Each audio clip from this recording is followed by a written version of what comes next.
Hey everybody, David here, and welcome to the ASOG podcast. In this episode, recorded live at the Tools Conference, Lucas and I sit down with Adam Rath to discuss leadership within our shops. Who is a leader in your shop, and what happens if you're not around or able to take the helm? Before we get into it though, do us a favor and head on over to youtube.com and type in ASOG. Once you see our channel, take a look around, and if you like what you see, please hit that subscribe button. It would really help us out. If you're listening to this on your favorite podcast listening app, make sure that you have it set to automatically download the latest episode. And now, here we go.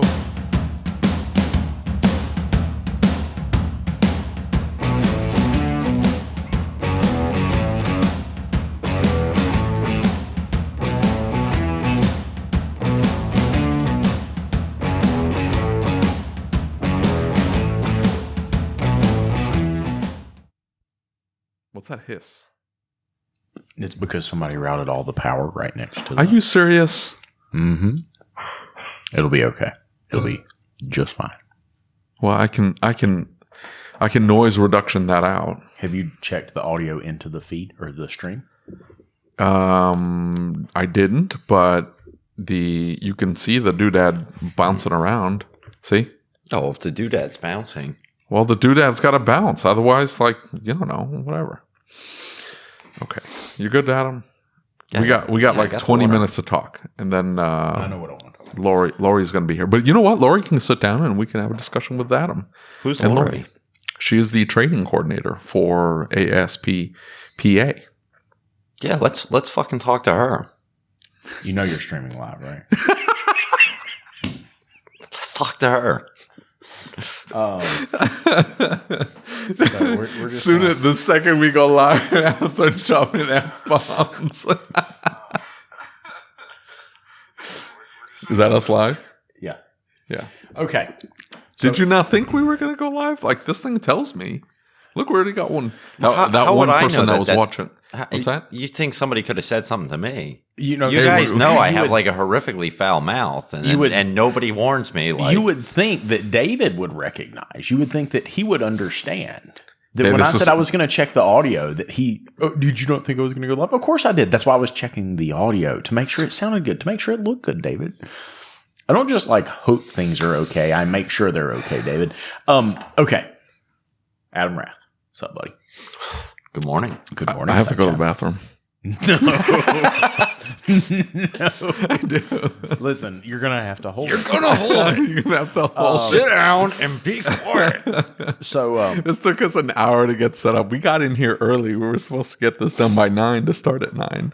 yeah, but you see, The internet It thing always- screwed us up. yeah, the internet. Don't blame me. This was the internet. I didn't say anything. No, you were about to. I could tell from the face. Like, the face was like, I'm coming in after you. This is all your fault. So, two things. We had a really good conversation about leadership the other day. We're at Tom Shearer's shop. Yes. Right. And we talked about leadership. Now, I didn't explain this, right? But the reason that came up for me, or the reason that we started talking about that was, and I know why we've got a little bit of feedback there, David. I just thought about it. So one of the things that came up, You can't do that to me. What is it? I had another mic on. I turned it off. It's okay. He turned your mic off. Yeah. Probably. Oh man. Oh, that that is one a there? Really good idea. Yeah. Well, it's not that. It wasn't feedback. It's the hiss. Like, That's because somebody ran all the audio cables. No. This isn't like feed. This is like that computer running Anyway. wild with the fan or something. So at AST, right? I took my team to get a haircut, and that's something that we do lots of places. And it's not necessarily that we all need a haircut. It's that we like to go places and experience services that other people offer, right? Because we're all in the service industry, and I like to experience how other places perform and what they do. And so we go to get this haircut. Now, it was a really cool experience because the night before, the owner of this facility reaches out and says, hey, what do you expect? What are you looking for? I notice a bunch of people are booking at the same time. Are you all together? Right? Really cool conversation. Explained what we were doing and why we were doing it. Right? And so something came up for the owner, and the owner couldn't be there. And so we arrive, and nobody in this place knows what's going on. right? They don't know that we're supposed to be getting haircuts, and they can't figure out why all these people are showing up at once and why are they scheduled at the same time. And it became really clear that there was no communication from like the top down about what to expect or what was happening, right?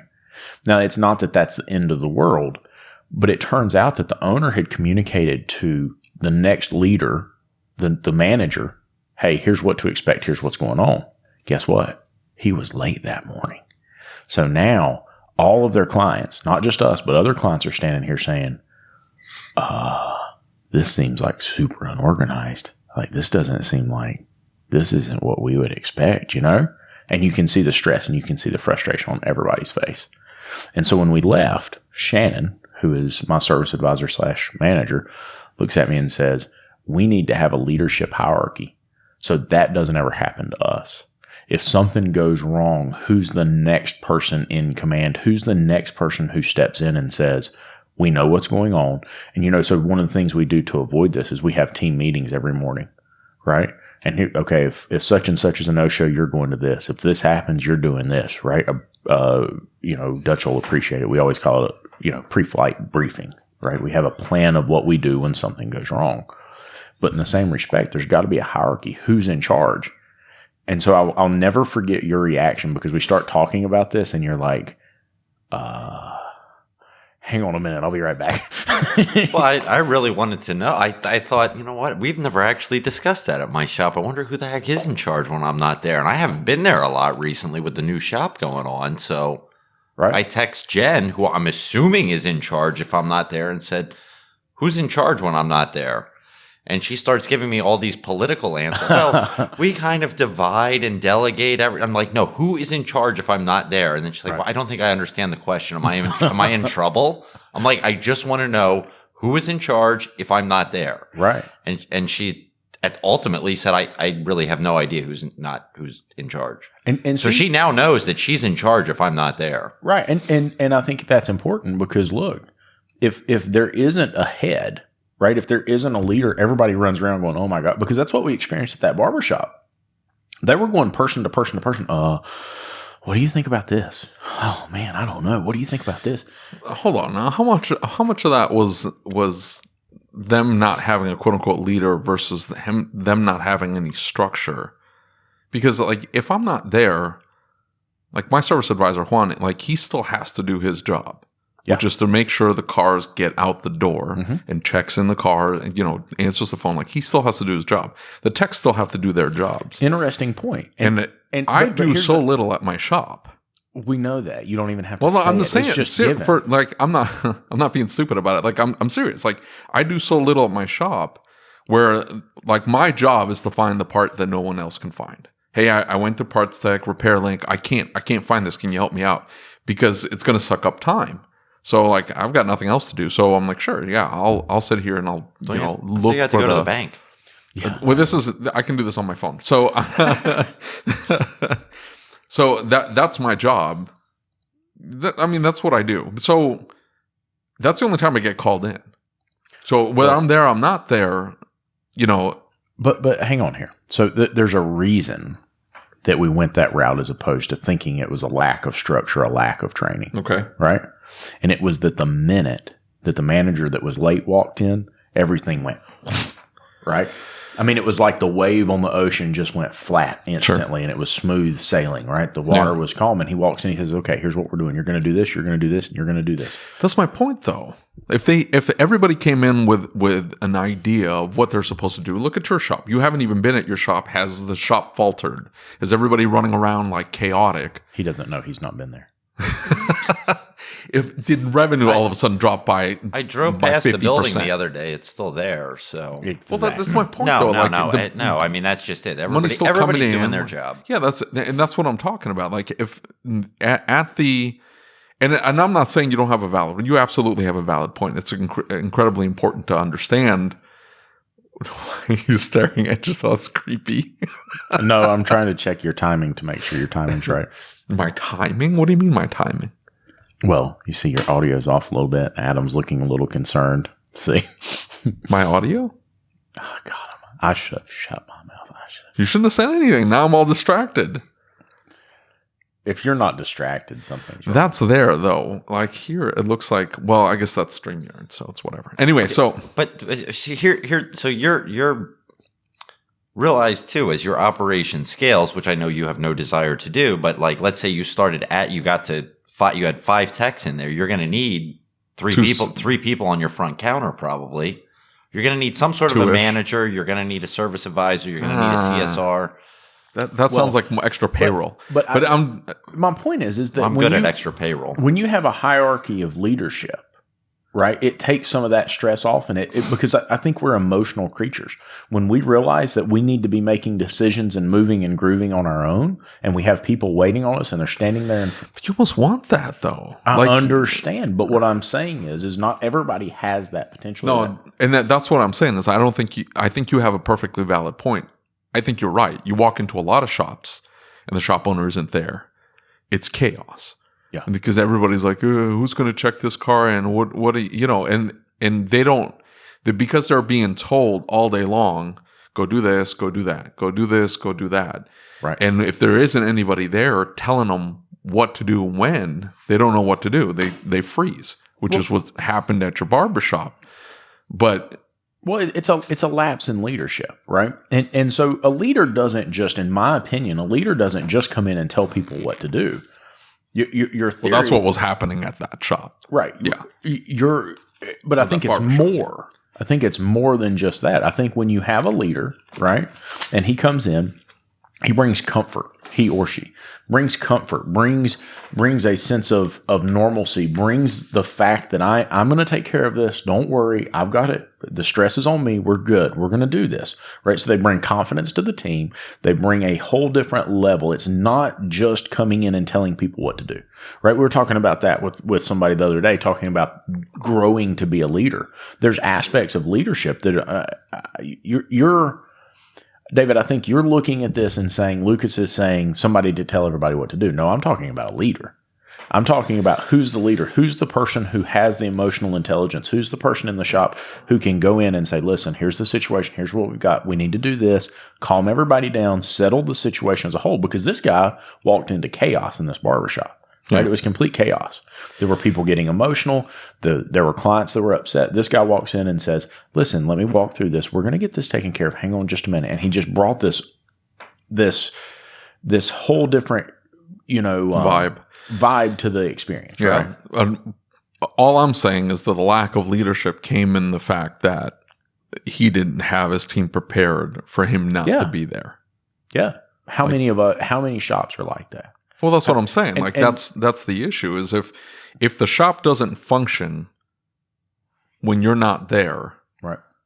I mean, that's a moment of self-reflection. That's a moment of, oh crap, I'm not doing things properly. Right. But what happens is that's when it comes back to most of these shops. Why does the owner stay there? Why has the owner been in the shop for 25, 30 years, never takes a day off, never takes a vacation? Yeah. Because they've backed themselves. My parents are very much like that. We had very smart, capable, successful, prominent shop owners in ASOG. We were asking them, "Are you going to ASTE? Are you going to Tools?" What were their responses? Can't do it. Can't leave the shop. Place won't run without me. Right. Well, what are you doing on a daily basis? Like at some point, because I think a lot of this is a matter of control. It's not even like. I mean, it is a lack of leadership if you want to look at an overarching name for all of it, but. A portion of this is just control. Like they don't want to give it up. Yeah. So everything has to funnel through the shop owner. Right. Everything, the decisions, the okays, the no's, the whatever, everything gets funneled in. Like, and that's a miserable way to live. That is they think it's necessary. Right. No, I think they see it, but they don't know, like, how do I start giving up control? Like the only thing my staff, they want to make sure that the lights stay on. Like, it's a problem if the lights all of a sudden, Dave didn't do his job. You know what I'm saying? Like, why do you got to look at me like that? And they haven't been turned off. We're good. This month. This month, yeah. I'm on the ragged edge right now. I need to pay my bill. That's not the point. The point is... Listen, if it happens, I can tell you how to override the meter. But only happened to me once shortly after I opened my shop. Yeah, no. Forgot to pay my home electric bill. for 9 months. 9 months? How'd you get away for 9 months? Oh, it was the winter, so they didn't shut it off. And I didn't have any money because I had just opened a shop, and then all of a sudden they showed up and shut it off. Yeah. But one of my technicians showed me what to do to turn it back on yourself, so. What are you doing? Is that a comment? There's no comments. It's fine. Quit freaking out. It's bothering me. Never mind. Keep going. That you can't see it up there? No, that's not what's bothering me. It's okay. That I'm not watching it? No, I'm not. What is it? Bothered. No, just shut up and keep going. I'm not. No. Now I want to know. Okay, but here, going back to this whole leadership thing, have we not all been in this role of we thought that every decision that was made had to come through? Yeah. I'm the owner. I have to make all the decisions. Absolutely. That's what I thought. That's how you be a leader. You but make you all can't the be decisions. happy, though, doing that. Like, at some point, you got to go, this is awful. Well, look. Well, I knew it was awful when I was doing it, but that's what I signed up for when I was the owner. I didn't know any other way. Well, I didn't realize that you were supposed to assign, delegate responsibilities. We talk about my parents. Why didn't you tell me this, David? we talk about how long have I known you? You're supposed to help me. Come on now. Not, you really not that think long. Look, he can the dude can barely get a sentence out, okay? Without changing the subject. I mean, he can't even he's going to change the subject within 30 seconds of the end of this particular rant. I guarantee it. But we talk about my parents all the time, right? That's something we talk about a lot. And so my parents ran a business, been running it for 50 some years. And they are very much they don't want to relinquish control. Now, I'll give you a reason for that. The building burnt down once in 89. And Dad's always contributed. The series of events that led up to that was a failure of leadership. And he knew that. And he's always told me, like, I'm not going to retire again because every time I retire, something like this happens. And yes, we can train and we can put leadership in the shop. But David's right. Some of these owners, right? My parents, they don't want to relinquish that control. And I don't want to make it sound like I'm saying something bad about my parents. I'm not, right? I'm really not. They're phenomenal people. They're phenomenal leaders.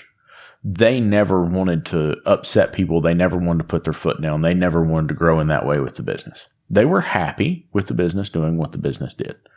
And so now, my brother's coming in trying to take over. There's this giant divide in the family, blah, blah, blah, blah, blah, whatever. But I think when you really get down to the nitty gritty of it, we have to learn to be leaders.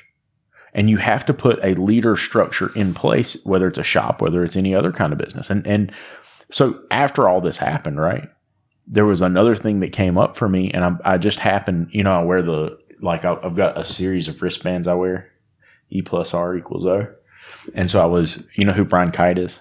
I have no idea. You know who Brian Kite is? He's like a motivational speaker. He's a really cool guy. But if you go look up Brian Kite, he did a video on E+R=O, and he said something, and it is so in tune with some of the things that we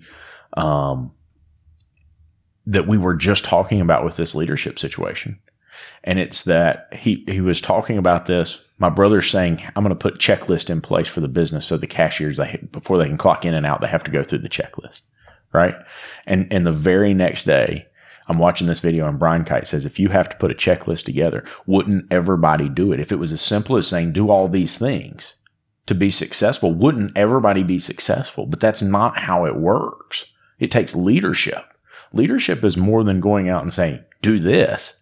No, that's not leadership, right? And we have to inspire. We have to cultivate a culture in our shops that drives things forward.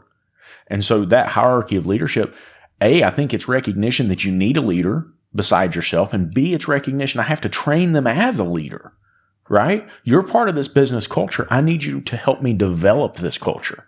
We do things this way because this is what we believe. We help people. We believe in taking care of our people. Leadership is so much more than standing up and barking orders about what needs to be done or what do we do when something goes wrong. Leadership comes back to the business culture. Leadership comes back to the way we do things, right? I had an experience in the shop the last time we were out of town. When I was at Ratchet and Wrench, they had a couple. They were really pushing for numbers. I told them, I was like, "Look, guys, we've fallen back. What is going on? We need to push." And it's not necessarily about the numbers. I wanted them to see that they had the capability of doing this. So we really start pushing for numbers, and then they started making these little stupid mistakes that cost money. Right? It's one thing to push for numbers. It's one thing to push for this or that, but they lost sight of what it was we were doing, why we do what we do. That's why that leadership position is so important. I think that one of the problems, we confuse leadership and being the boss with two. And so I'm assuming as a leader, I'm expecting that people will come to me and ask questions, and then I will provide them with an answer. And then what I realized over many, many years is when we do that, they come to me and continue to ask the same question 1,000 freaking times. So instead, now my answer when I'm asked a question is, well, what do you think we should do? Exactly. What do you think we should do about that? What would you do if I wasn't here? Like, how would you think through this on your own? In the one thing that I've had happen in the past couple of weeks with not being at the shop as much is my serviceman. I didn't even realize she was doing it to me. She would come into me and she'd kind of know what my thought process would be. And she'd come into me and she'd say, we've got this situation going on. I think this is the way that you would handle it. And yeah, you're right. That's the way I would handle it. Okay. And I never thought anything of it. Well, and then she would call me now that have not physically been there and say, okay, we have this situation going on. I think this is the way that you would handle it. And I had to say to her, listen, I'd rather you just did. I trust you. Right. Do what you think needs to be done, and let's talk about it afterwards. Yeah. And if we made a mistake, we made a mistake. It happens. We'll call the customer. We can apologize. Yeah. Like it's really not a big deal. I would rather that you took the initiative than called me. And how important is it that you, Scott just walked Scott Palava, everybody. Just walking in the middle of a live stream. Yeah, that's pretty typical. I know, right? Well, one of the interesting things is that and this is something that Dutch always says, and I'm sure he said it to you before, is you can you can delegate all of the authority in the world, but none of the responsibility. Right? You can give every single bit of the responsibility away. You can't give any. Or all of the responsibility or the authority. You can't give any of that responsibility away. At the end of the day, you listen to Jocko, right? Extreme ownership. At the end of the day, there is only one person responsible for everything that goes in and out of those doors. Everything that happens in that shop is solely your responsibility. We had a technician a couple of years ago, and I think that's when I realized how this whole thing works. The technician I don't even know how. Put the right brand, right model of tire, but we must have had like 10 of that tire sitting there at the time. Somehow put the wrong size on the car, shipped it, and we didn't realize until the differential blew up like 2 weeks later that, oops, wrong size went on that. And at the end of the day, once all this crap happened, oh man, you're going to fire him. You must be, this is my fault. Yeah. I don't know yet how it's my fault, but somehow this is my fault. I didn't have a system in place to ensure that we were putting the same size tire back on a car that belongs on that car. Yeah. I just thought it was common sense and that nobody would ever make this mistake. But clearly, I'm the idiot. I need to put a system in place so that this can never happen again. This is my fault at the end of the day. Hold on. What's your system? So, right now? Yeah. So how'd you fix it? System now is tires come in for that customer's car. They come in with a PO. When we've ordered the tire, we're printing the slip out of Mitchell, the worksheet slip. Mm-hmm. That slip gets packing tape to those tires. Yeah. So the technician now not only has to verify the tires, it should have that slip on it. And then we put a QC process in place for afterwards. Now the QC is not always the QC is not what I want it to be at this point. But yeah. The QC process sometimes gets shortchanged in our shop too. If we missed, caught some can prints. Well, it drives me nuts. Hey, you know what happened when I was gone? When I was at Ratchet and Wrench, what happened was the QC process caught it. The QC process said something's wrong, and 3 people were notified that something was wrong, and it's still left. And it's still left because it went back to the technician, and the technician said, "No, everything's okay. It's something else. It's a new problem." Right? Because he was so busy. He was trying to go so hard. He knew that he had all this other stuff to do. And so we came up, I've got a complete case study on it for my shop now. We came up with exactly what happened. And what we came back with is that if you have a concern with a vehicle that comes back, the first thing you always do, it does not matter if it sounds like it's that, if it acts like it's that, you recheck your work before you do anything else, right? I mean, that is a hard, fast rule now. You will be terminated if you don't recheck your work if you have a QC failure, right? It doesn't matter if it's, oh, well, it wasn't doing that before. Please don't push any buttons. I didn't push any buttons. I think I nicked your thing. Oh, you busted the fan out of it over here. Which one? This thing? The little grill over here, yeah. Did I really? Yeah. Are you messing with me? No, I'm not. I didn't touch that side. Have you guys thought about not sitting next to each other when you're doing these? Because Dude, I'm telling you what, This microphone fell onto this thing. It's brand new. And I nicked it.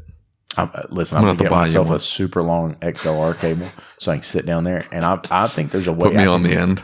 I think I can mute just his channel so we can talk and have a conversation and he can be. Listen, I didn't distract. I was just looking at something. I didn't. See, this is how it always starts, though. That starts like with distraction, and then it turns into, I can't help myself. I think I nicked it. You know, we did a podcast recently that turned all the way into... Are you messing with me on this? No, I'm not messing with you. Phil, count the greats. Count the greats. You feel an open spot right there? I didn't bust that out. It doesn't matter. I don't care. I'll buy another one. I think you busted it out, and you're just trying to blame me for it. That's my fault. I will buy this from you. I feel bad. You really should. I'm gonna get you a new one. No, Mini Extreme ISO. No, I don't want another one. We're good. It works. It does what it's supposed to do. Scott, I need you to buy me a Mini Extreme ISO.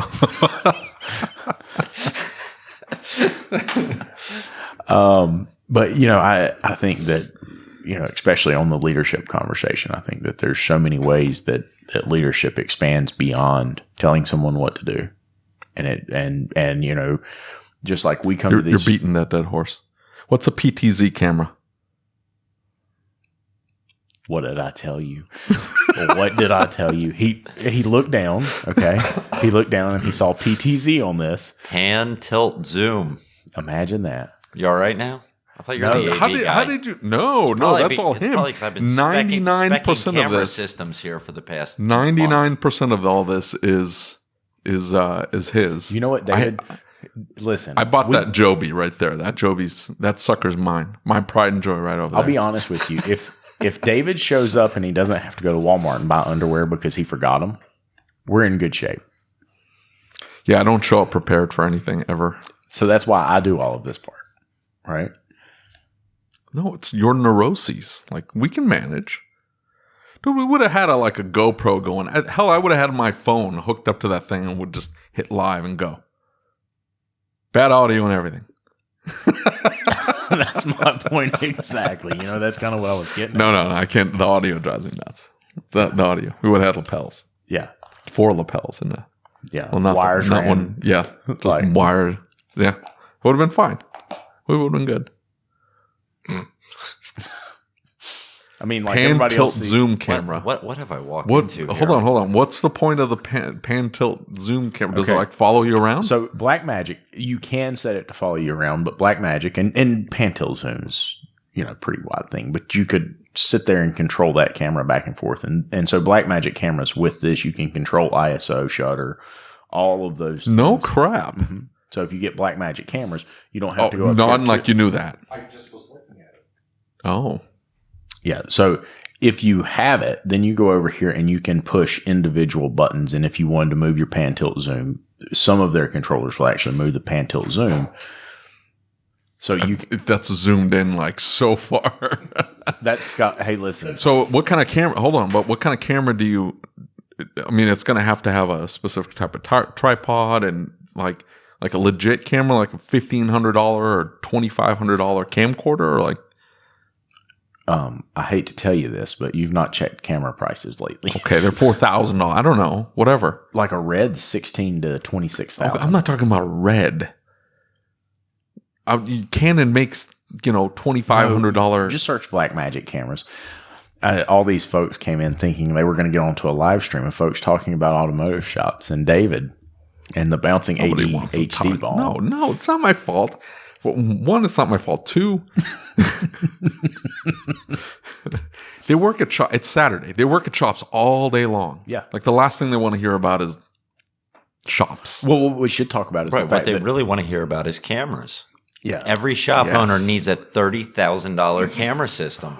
Yeah, I agree. So No, hold on now. How much did you pick up your camera system for your new shop? Probably like 2,000. I'm into. I know, right? How many cameras though? 13. 13 cameras for $2,000. Right, but I got to wire it myself and whatever, and to make it figure out how it's supposed to work. And no, it's yours, dear. Yeah. There you go. So here's the deal: is that I will say this, right? So maybe this is a topic we should talk about. I told you this the other day. See, $1,500 for this XA40. The most pivotal thing that I found with security cameras in the shop is providing the service advisor a track of, like, so when people come in, like how they're walking into the shop, you'll be able to see them. You can see the cars pulling into the shop as the service advisor, and being able to see each of the technicians' bays is the most advantageous thing I've ever done. I do not think that I could properly manage my shop without that.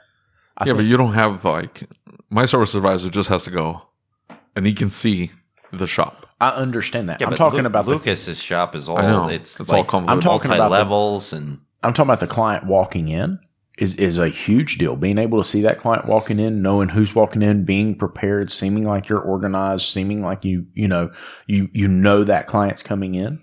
The ability to catch if, hey, I got somebody coming in. That's a culture thing, though. Like, I don't know. Like, if I know the person, normally I recognize the car. They come in and you say, Juan's still so new. Like, he still has to almost introduce himself to every single customer.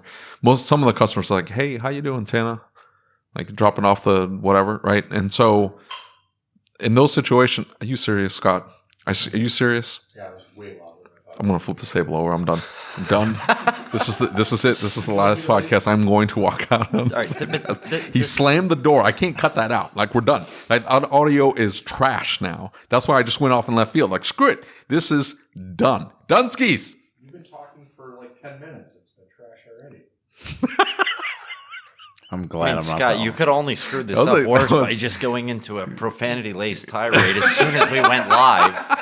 Because nobody fucking told you that they were live. Oh, by the way, Adam, we're live now that you're done cursing out a storm here. Let's try and tame it down now. Now we fucked it all up. Tone the language down. There could be kids listening, little kids. My wife is not going to be able to show us, hey, daddy was on YouTube. F this, F that, F bomb this, F that. I think we're all pretty, like, that's going to be David's children to a T. F-bombing things? You heard the van story. Like, he was giving them this lecture about, maintaining yourself and maintaining your own culture and your identity, regardless of what people around you are doing. And he's got his kids in the cars. He slams his Chrysler right into the car. First out, it's the Dodge. It's like non-Stellantis Dodge. Like 2010. And it was over a shirt. That's not the shirt wasn't the point. The shirt wasn't the point. Neither are the plosives, but that's okay. I didn't plosive. Did you hear a plosive?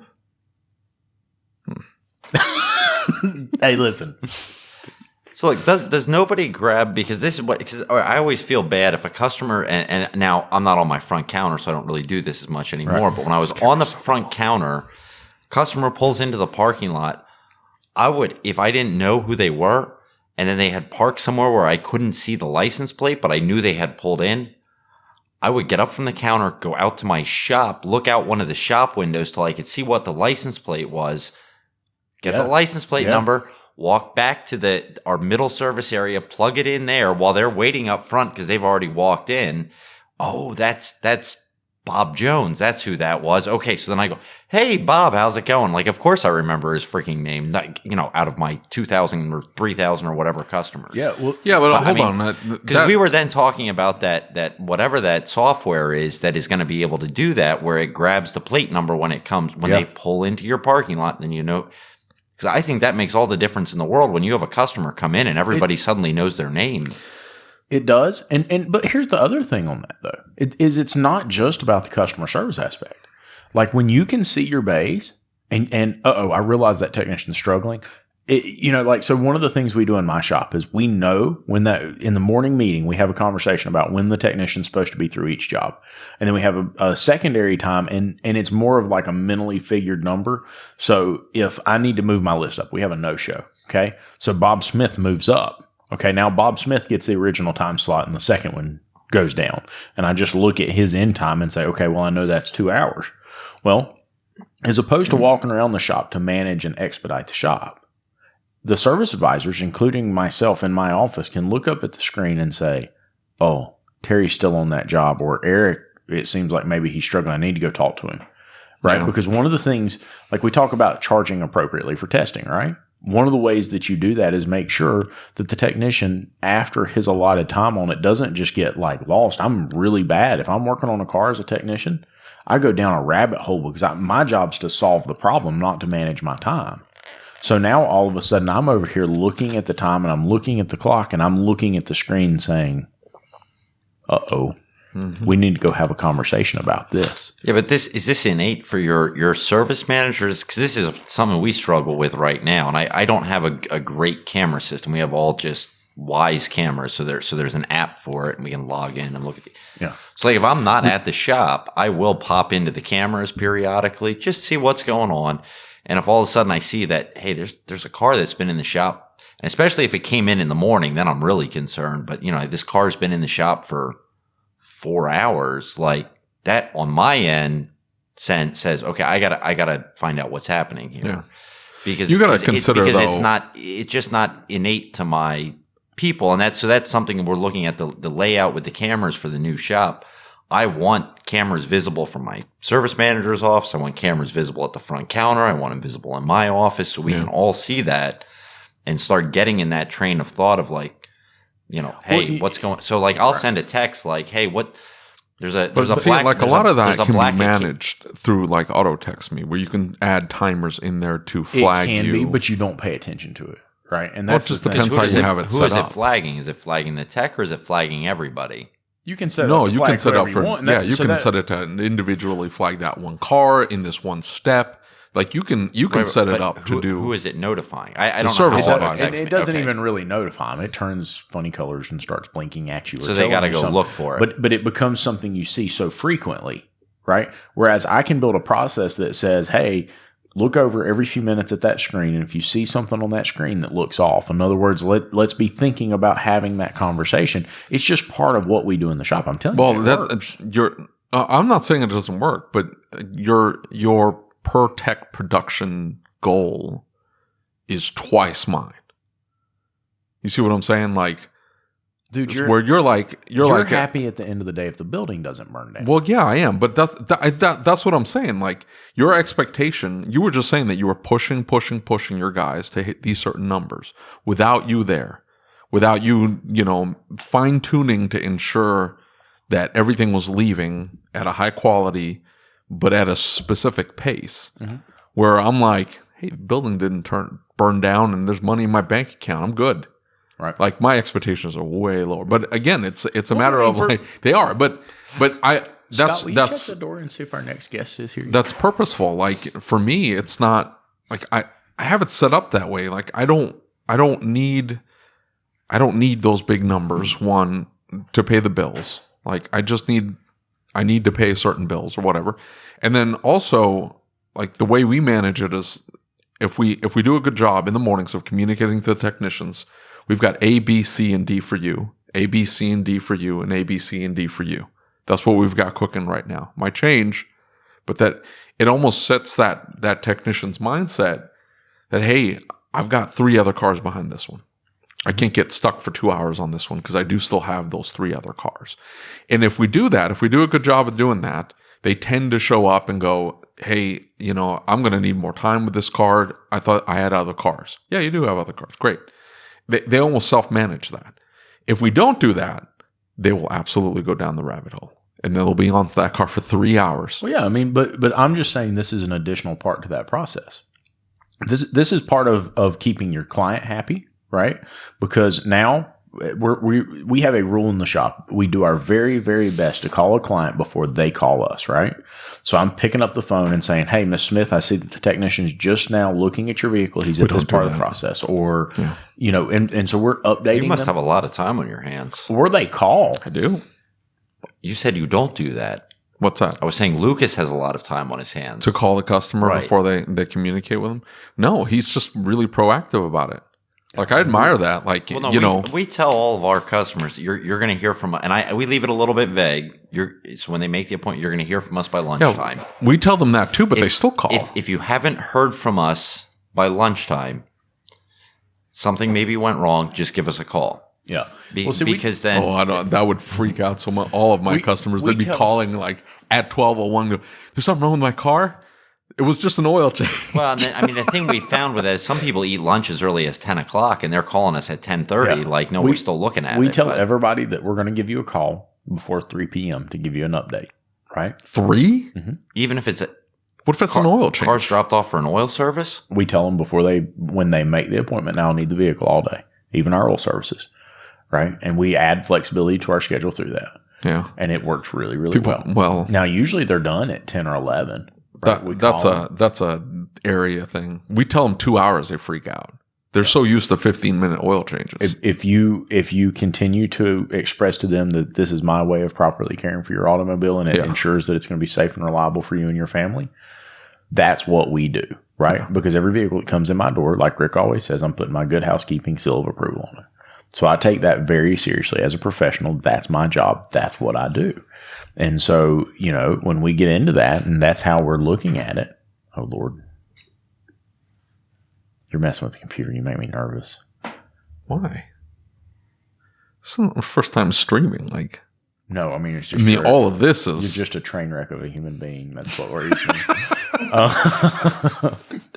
Okay, yeah, that'd be perfect. She can go ahead and come on in. We can move that mic over and get her set up. Okay. Yeah, we'll cut down on this one here. You gonna stick around, Adam? Scott, if you could get some snacks, a couple cigars, that would please. I wasn't kidding. I really do have to go to the bathroom. Adam typically doesn't do the conventional cigars, though. You should probably know that.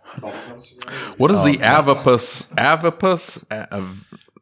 Whatever it's called here. It's cool, but it looks like a webcam. They're expensive. Where did this come from?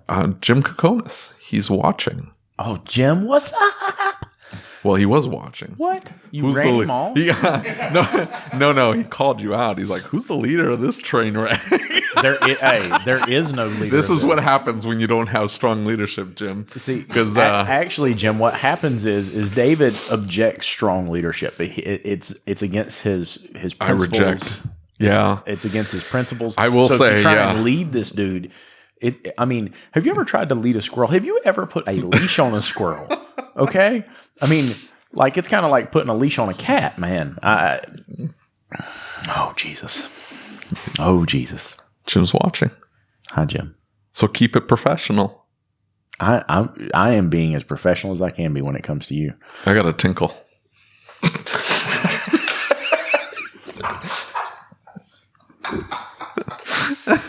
One day I'm going to lose it. Nobody's going to wonder why.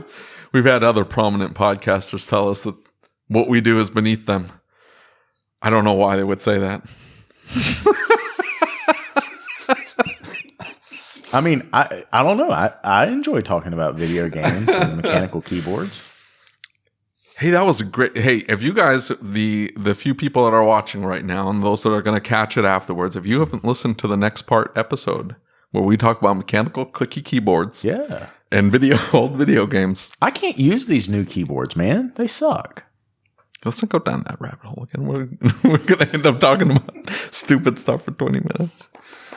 No, we're not, because we're all going to leave when you pee your pants. I got a story. Hold on.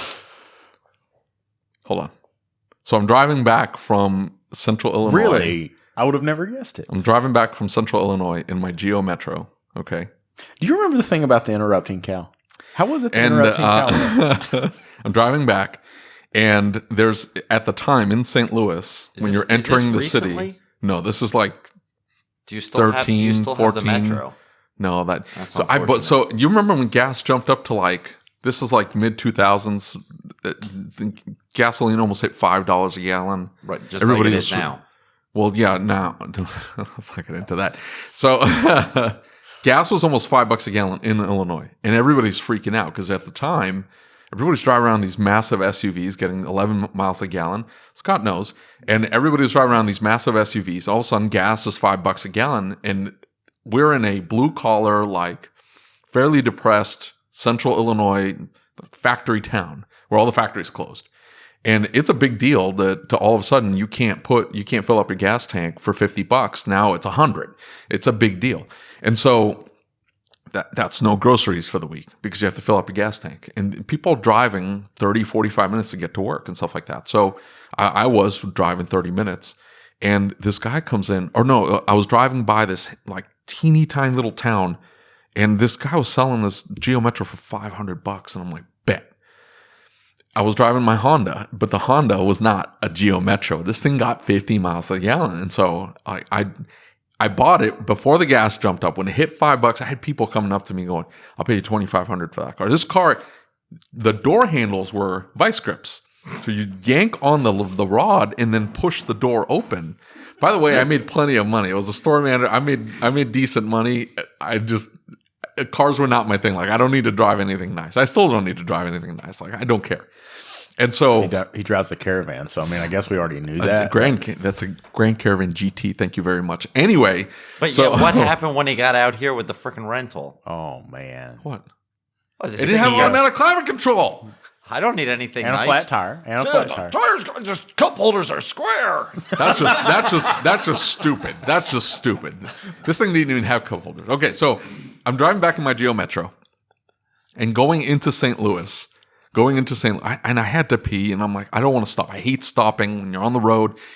I'm trying to get to where I'm going, and that's it. I don't want to stop for anything. I just want to get to where I'm going. And I'm driving back, and this is like, I don't know, 5 a.m. or whatever. And I'm in St. Louis.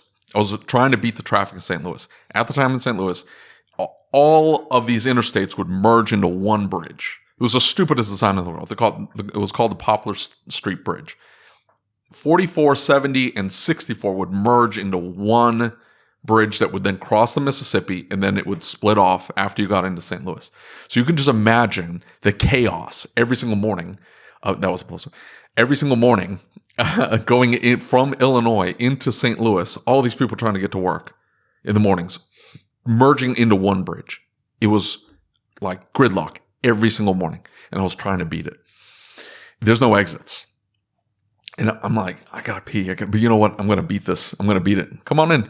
I'm gonna beat it. I got stuck in the craziest amount of traffic I had ever experienced. Ever.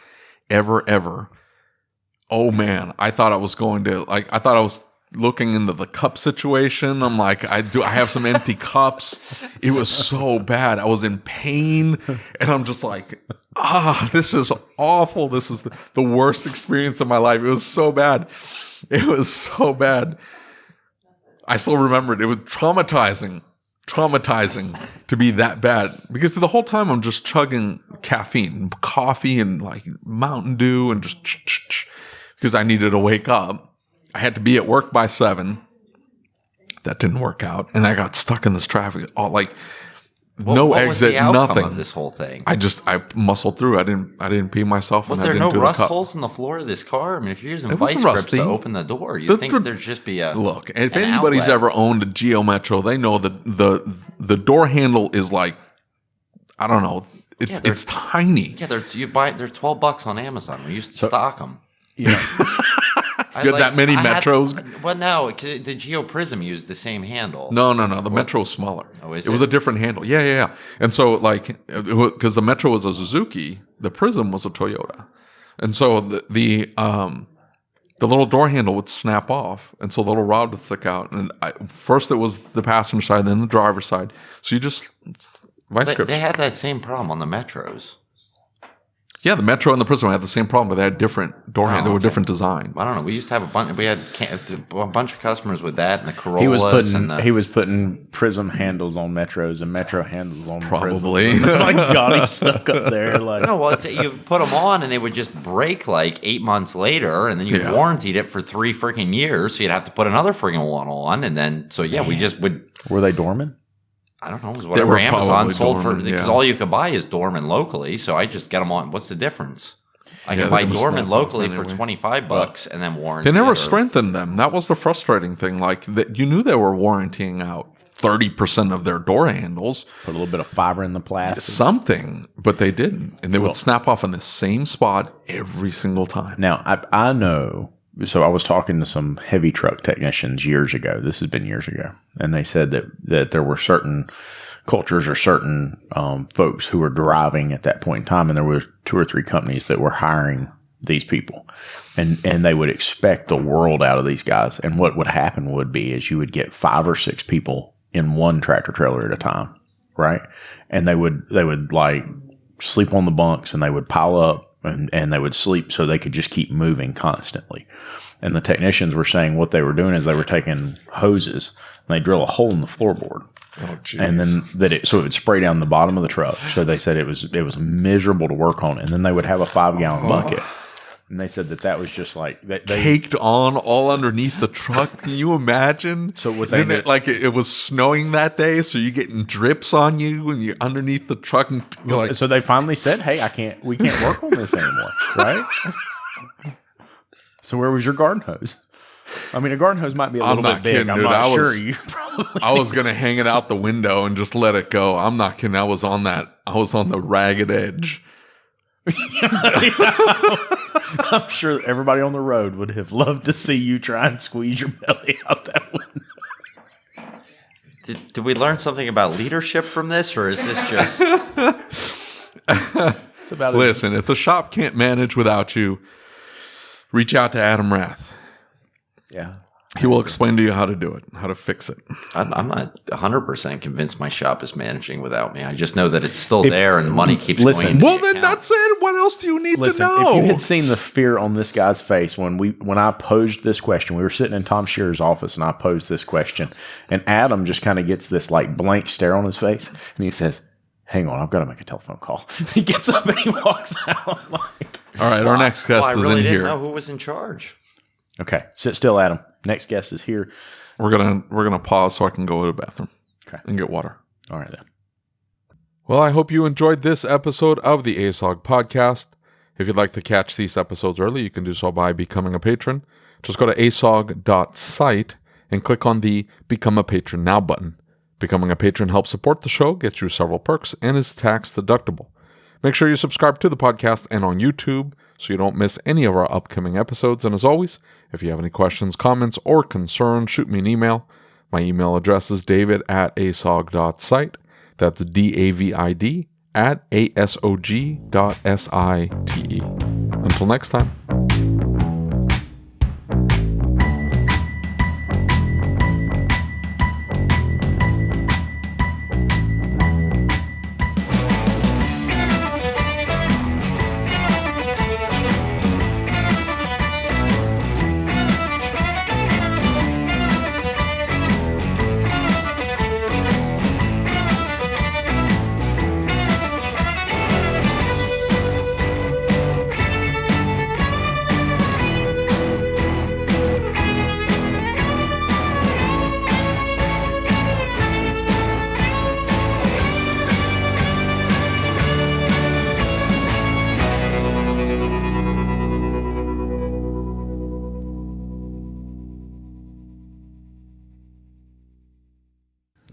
Dude, this cat.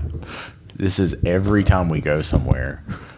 This is the first time? No, he acts like he's done this. It looks like it's the first time he's done it every single time he does anything. I mean, I'm sure when he goes home, his wife is like, "Huh, this is the first time."